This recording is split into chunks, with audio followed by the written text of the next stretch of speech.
Well, back in Manchester, Ed. Been a familiar place over the years, but it seems like it's been a while, but it's not been that long, has it? I can't remember the last show we did in Manchester. Oh, Wood Warrington. It's not Wood Warrington, Wood Lara. Yeah. Yeah, it was, and that was a guy from Nottingham. So 2 presses here today, of course, one being Jordan Gill against Zelfa Barrett, and a great card, April 13th, and of course, Ant's Charge fighting for the world, your first world champion. Yes. Potentially as a trainer, and his brother as well. And of course, Taylor Catterall too, about to get underway.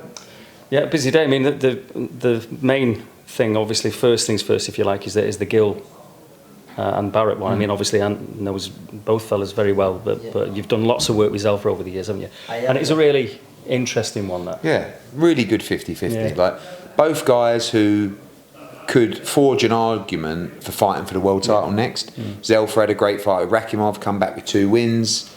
Jordan just beat Mick Conlan in his backyard. But I just feel like I'd rather say to these guys, look, win this fight each other, win that fight, guaranteed a shot at the world title, and they deserve it then. Surprised both guys took the fight, actually, because sometimes when you're positioned to fight for a world title, you don't take 50-50 fights, especially domestic ones. But I actually think it's the perfect fight for both. You know, for Zelfa, he's getting a chance to headline in Manchester, and Jordan's full of confidence, and him and Ben Davison really fancied the fight.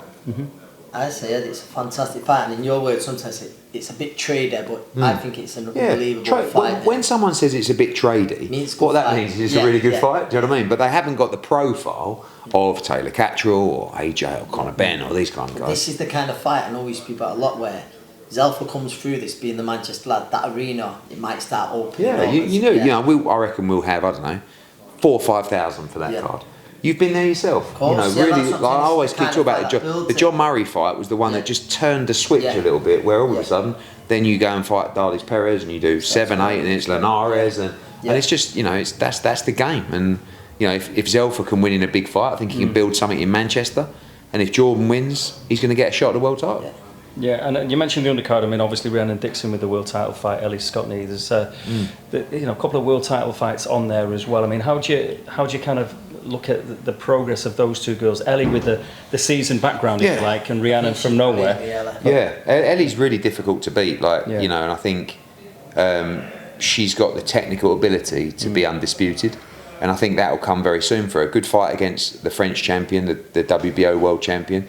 That's a really good fight. Obviously, Rhiannon Dixon, I think she's in a 50-50 fight. Karen Carabajal, you saw her against Katie Taylor. She was very impressive in that fight. She won some rounds against her as well. I think Rhiannon is definitely good enough to win that fight. Just got to believe in yourself. I like the card. Cameron Vong against Jordan Flynn's a great fight. Michael Gomez against Kane Baker is going to be an absolute bloodbath. And a lot of young talent on the card as well. So top to bottom, really strong card. And a man who says he's the most exciting crawler. William, I mean, a puncher. A puncher from the family. What was the exact quote? What from the presser? I'm a bit more excited. That was it, I mean, if you look at and did have back-to-back KO wins against Darlis Perez and Barroso. I mean, that win against Barroso is aging unbelievably.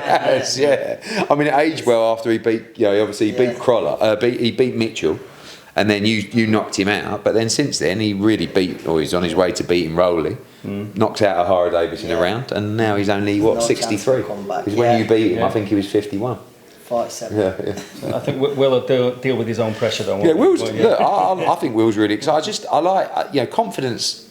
Does a funny thing to you. If you've got ability and you start believing in yourself, you just start fancying the job. You can go a long way, and I think Will was just starting to fancy himself a little bit. I mean, he's looks like he's carved out of stone. He used to rock around, never really in shape, was he? Now he's in shape. He's obviously punching hard. I said earlier they've done a great job to keep him active. Because he hasn't got the amateur pedigree of the guys that are boxing 6-7 times a year on our shows. He got an opportunity because of Ant and our relationship, and I believe he can fight as well. But they've kept him active on local shows. So he's fighting this Saturday. And then April 13th will be his 5th fight with Paul. Got that's so, and he debuted on Wood Lara, didn't he? Yes. So keeping nice and active. So the grudge fight. Now, when this has been building so long, did you ever kind of give up on it? I mean, Jack's only been our fighter for 6 months, so I missed a lot of that. I remember the first fight. And I thought Josh Taylor would win the fight easy. And I had him losing by 3 rounds in the fight. I couldn't believe the decision. And then you just presume that the rematch will happen automatically because of the controversy. But I've seen it before, you know.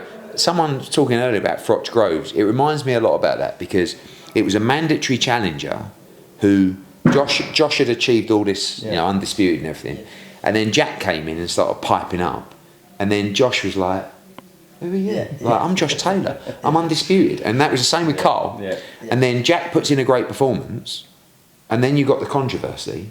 And then you've got the reaction. And then you become the bad guy. And then you're like, he can do one. I'm not fighting him. And that was what really Carl was like with George. After that instant, he went, I've beat him. I'm not giving him another opportunity. Let him go and fight someone else. But then, you know, the public pressure comes, then the payday comes, and now it's taken 2 years, which is quite amazing, really. But we're here, and although there's no world title on the line, it's much bigger than it was first time around. I said that earlier, it's finally from me. This is a much bigger fight, despite all the marbles not being on the line. What was the decision for it to go to Leeds? Was it just the neutrality of the venue? Yeah, Jack thought he earned the right not to have to go to Scotland again. Josh, you know, no longer being the champion particularly, and Josh didn't want to come to Manchester. So, you know, it was Leeds is a 12,000 arena, as you've seen from the Warrington crowds. You know, it's banked and it's fantastic, and Jack sells a lot of tickets as well. You know, Jack sells a lot of tickets out of hand. So sometimes you get a fighter. You know, Ant was the same, where Ant would do easily over 1,000 tickets just out of hand. I think you got up to a couple of thousand in the end, where just down United or wherever everyone's buying tickets. Jack's the same. Jack will sell 3,000 tickets out of hand for Leeds. Do you know what I mean? And it is a massive fight as well. So, and hopefully we can have a lot of Scots coming down as well. But it's going to be a great atmosphere. And just finally, because before we see you again, you'll be in Saudi again. And I mean, I know you do plenty of air miles, but back there, I mean, is that really familiar with you now, that place and these fights? And obviously you've got AJ now against Ngannou, and there's no room for error this time. Do you know, I actually said to someone the other day, I miss Saudi. Like, one, I really like, I mean, I like the weather, but the hospitality, the arenas, the shows, everything. There's a real good feel to the scene. Everyone's on a detox. Yeah, exactly. Yeah, so that's good as well. And while you're there, you do a lot of business and you plan a lot of fights. And His Excellency, who's the biggest boxing fan ever, will start drawing up plans for this undercard and this show, and it's quite exhilarating. As exhilarating as Joshua Ngannou, which is going to be, you know, nerve-wracking, exciting, 2 absolute colossal lumps that can switch your lights off at any time. Trading leather on March the 8th, and I'm nervous about that fight. I'm very confident, but I know that Ngannou's going to be a threat, and AJ's just got to come through that and get the win.